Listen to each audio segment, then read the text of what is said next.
watching Pakfan TV, boys. Very, very good. Take care, yeah? See ya. TK, some TK.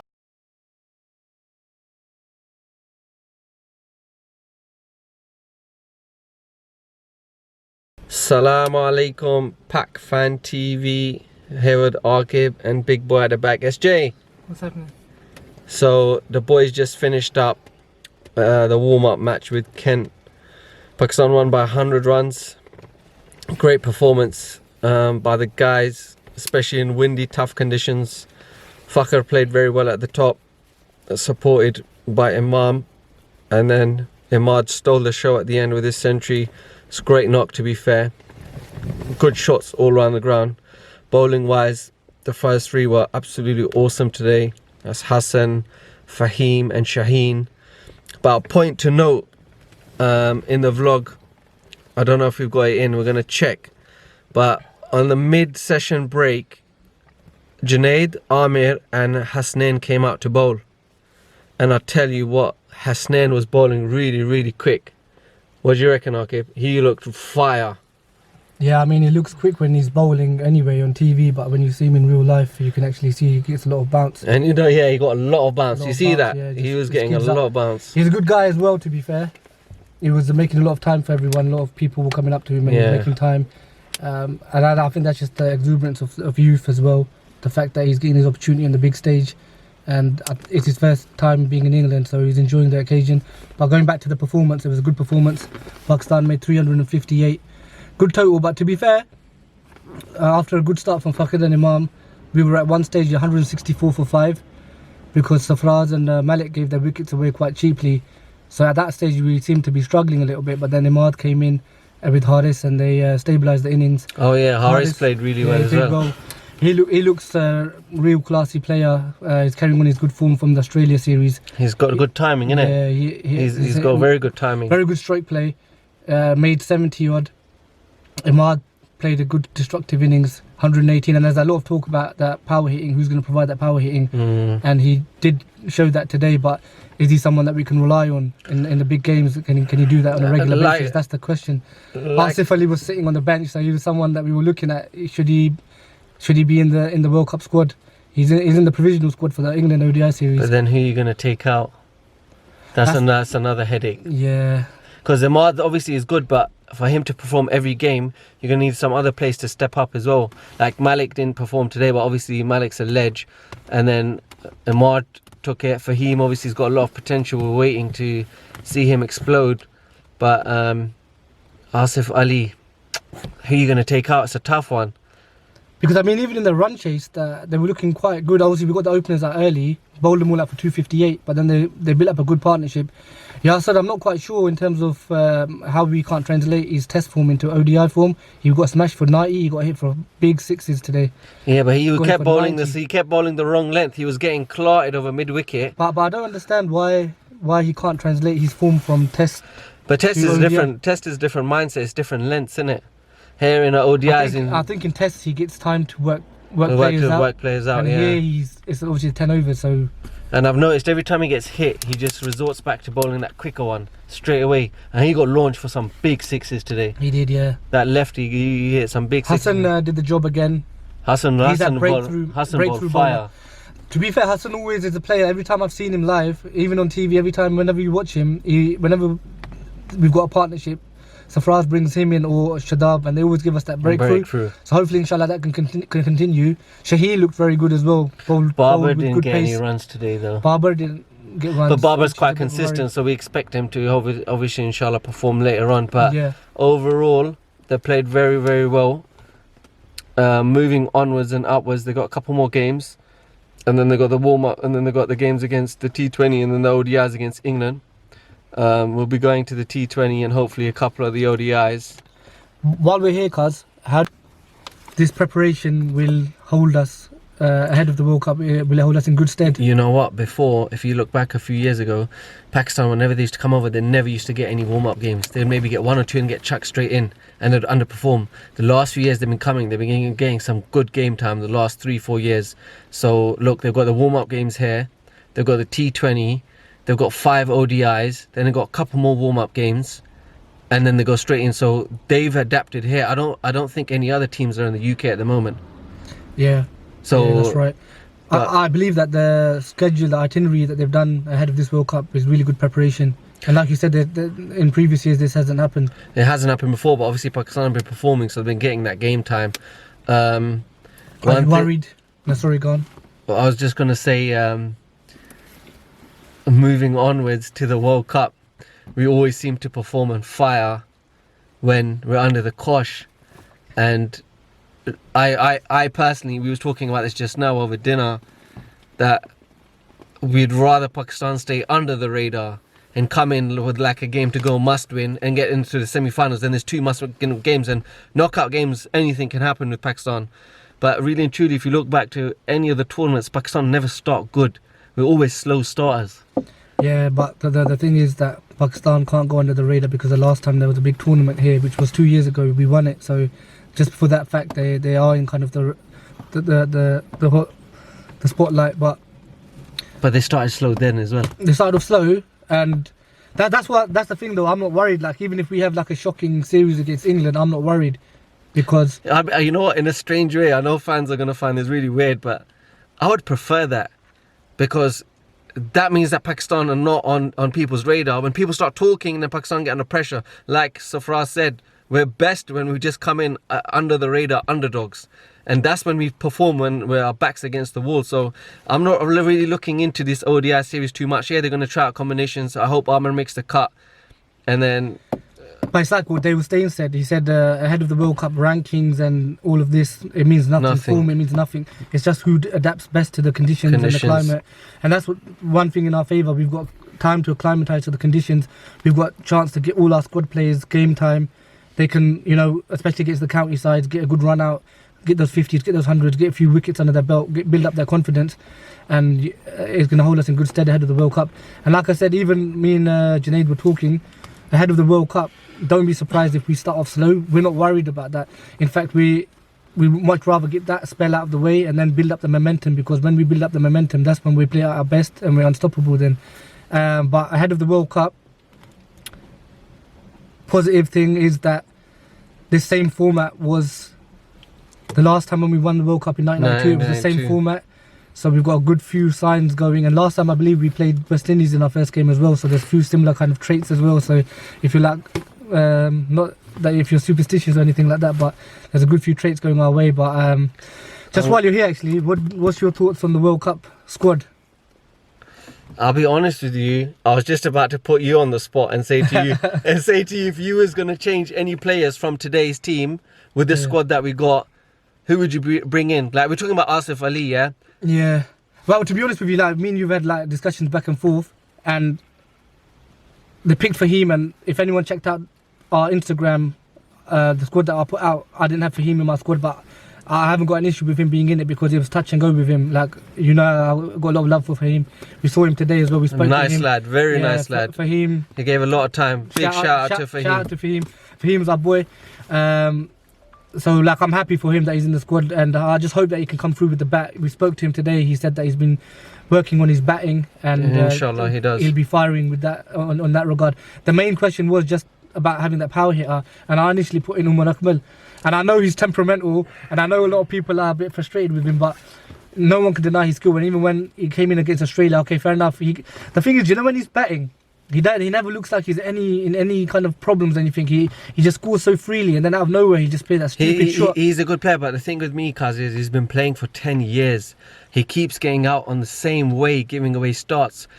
You got all that talent, and he hasn't. It's like Ahmed Shahzad, so much talent, but what have you done? Big up Ahmed Shahzad. No. Shahzad, we're looking forward to you back in the squad, man. No, I'm not. I'm stay out of the squad. Stay out of the team, bro. Ahmed, bro. So, I've got love for you, man. Cause just going back to my question, so who would you change? Say we bring Asif Ali in or Amir in. But that's the only reason why I had Umar Akmal in, because I just wanted an out-and-out power hitter in the lineup. And another thing, Hafiz didn't play today. Hafiz didn't play as well, but I think that's because he's just on the road to recovery. They wouldn't have brought him over if he's not fit, but it's just about getting match fit. Well, who would you take out then? What, in the squad? Because you got Fakhr, Imam, Babar, Haris, Mao. Malik, the Mao, That's another Malik. thing. Malik, soft dismissal today, bro. And the bowling, like, what's happened to his bowling, mate? I swear he was a genuine all-rounder. He's bowling. Yeah, he was, but he hasn't really think. I'm happy with his bang. He's a ledge. He rotates strike like no other. Bear in mind that it's probably going to be Shoaib Malik and Hafiz's last World Cup, so I'm sure they're going to want to go out with a bang. But do you reckon both in the side. Do you reckon if Ahmed does make the cut, and I hope he does, do you reckon they might? Ahmed, yes, we did speak about Ahmed, that his exclusion. But the thing is, if you look at his stats alone, what was it, 5 wickets since the last?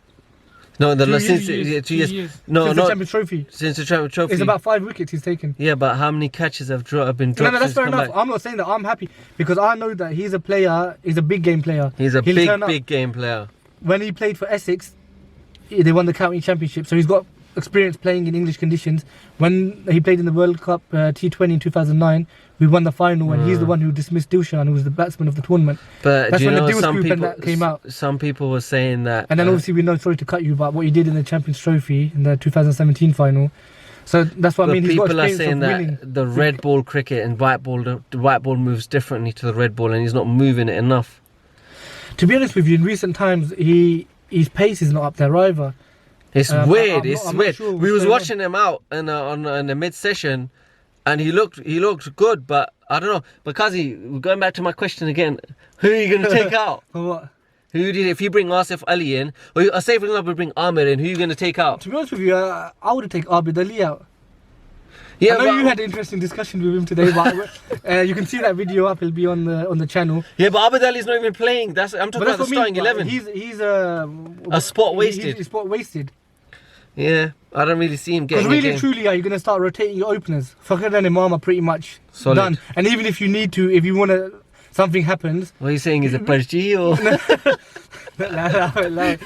Now, even if something does happen, say for example to your opening, then you've got a genuine all out and out opening batsman in Hafiz. And recently he spoke about the fact that he's an opener, so he's making that point clear that I'm an opener, although I'm versatile. I can. But then Hafiz, but it comes back to the same question. What I'm saying is that Abid Ali is a wasted spot. I wouldn't have put Abid Ali. I forget Abid Ali for a second. He's played 2 ODIs. He's made 100, and he picked him in a World Cup squad in conditions he's never played in before. I forget Abid Ali. That's a madness, though, if you think about it. It is, but Pakistan always. He made 100 in the UAE, and in the second game he got a golden duck, right? I think so. He got for a 0, and then you got picked.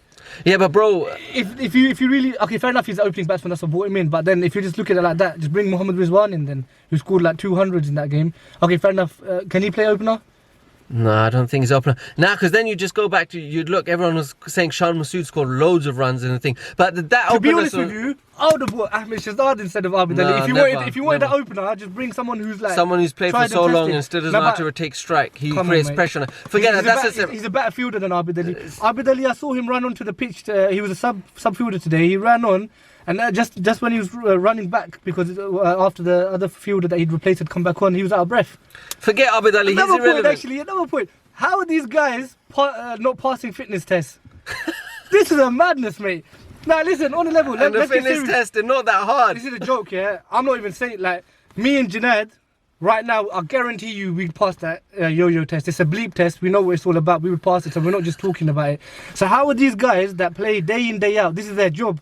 They're professional cricketers. Yeah, but this is their job. Didn't Azim Akram say you can't win World Cups beating world-class teams by eating biryanis in your diet? Yeah, of course. Okay, fair enough. Fair enough. You don't know about your nutrition and stuff, yeah. No, why don't they know about should know. They should know. Hassan's on it. They've got all these backroom staff now. There's no excuse really. They've what are got you trying to say? Some of them we don't know what the actual roles are in the team. what the coaching staff. Now on a level though, like, come on, man. You're representing your nation and you're playing in world prestigious events. You're playing at the biggest event cricketing wise that you can play in. And how are you, like, there's talk about Ahmad. So Ahmad, we spoke to him and he was saying it was about his knee flares up. So that's the problem with him, that sometimes that plays a niggle on him. So I don't know about that, but people like Abid Ali, he failed apparently as well, his test and whatnot. What I'm saying is, to be honest with you, if you're in contention of the squad, you shouldn't be, unless you've got an injury, you're coming back from injury, I can give you a benefit of the doubt. But if you've been playing and then you're failing yo-yo test, bleep test. But to be honest with you, it's not anything to be surprised about. And in regards to picking Abid Ali, Pakistan, the board always brings some odd selection in. So that's that point. Okay, Kaz, going back to my question again. I went on a bit of a tangent there. Yeah, we did, minor. So if you're taking out if you okay, for example, one slot, yeah, you gotta give me one word answers, yeah. Who would you bring Ahmed in for right now? Who would I bring Ahmed in for? If you used to bring Ahmed into a game right now with the current team selected today. No, but that's the current team. That's not the squad, is it? It's a squad of 15. Yeah, squad of 15, but bro. I personally believe Ahmed will be in the final World Cup squad because bear in mind the final World Cup squads have to be submitted by end of May 23rd, I believe it is. Yeah, but bro, if you look at the bowling today, they had Fahim, Shaheen, That Hassan, was a good lineup. That's a good lineup. So what I'm saying is, if Ahmed is playing, one of them three have to go. And then if Shadab comes back, he's going to come straight in for Yasser. Yeah, so Shadab for Yasser, that's straightforward. We're getting alright, and Shadab's a gun fielder as well. Shout out to Shadab.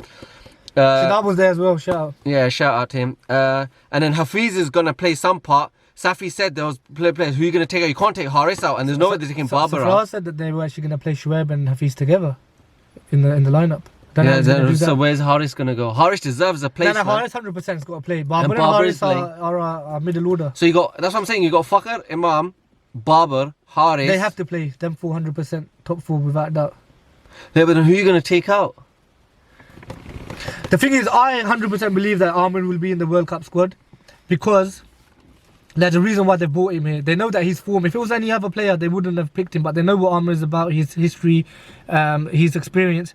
And they've given him every opportunity now to perform and acclimatise to the conditions and prove himself. He's got warm-up games. They've got Leicestershire, Northamptonshire. They've got 5 ODIs? 5 ODIs, and T20. One T20. So he's got plenty of time to do what he can do. And if you can't do anything in those games, then it's fair enough, okay. But I think he will be. But going back to your question, who will he replace? Has to be Fahim. Nah. Has to be Fahim. Who else are they going to take? If they've got Amir, Hassan, Shaheen, Ahmad, Shadab, Safi, and then you got... I think it's got to be between... Because I think you need that all-rounder bowling. Well, you got Ahmad Wasim, but then you got... Would you want to have that seaming bowling all-rounder as well? Because you can't take Hassan out. What about Junaid? Junaid wasn't even playing today. No, I think squad. In the squad, yeah, 100%. But I'm talking about the starting 11. When Amir plays, he needs a bowler on the other end. Let me ask you a question. Because obviously, ideally, you want to have as less rotation as possible, right? So would you stick with 11 going through? I don't know if that would be possible because obviously I don't think they will. What I think they will do is depending on the conditions, they're gonna keep rotating one or the other, and that's what they've done. If you see in the brunt of the majority of the games, they have a solid maybe 8, 9, 10, and then they rotate the odd one depending on the conditions. Okay then. So for the first game, that's going to be against West Indies at Trent Bridge. Yep. Who would be your starting 11? Actually, it's a difficult question because you haven't seen the rest of how the England ODI series plays. Exactly. But the usual suspects will be there. So it'll be it'll be Fakhr, Imam, Barber, Haris.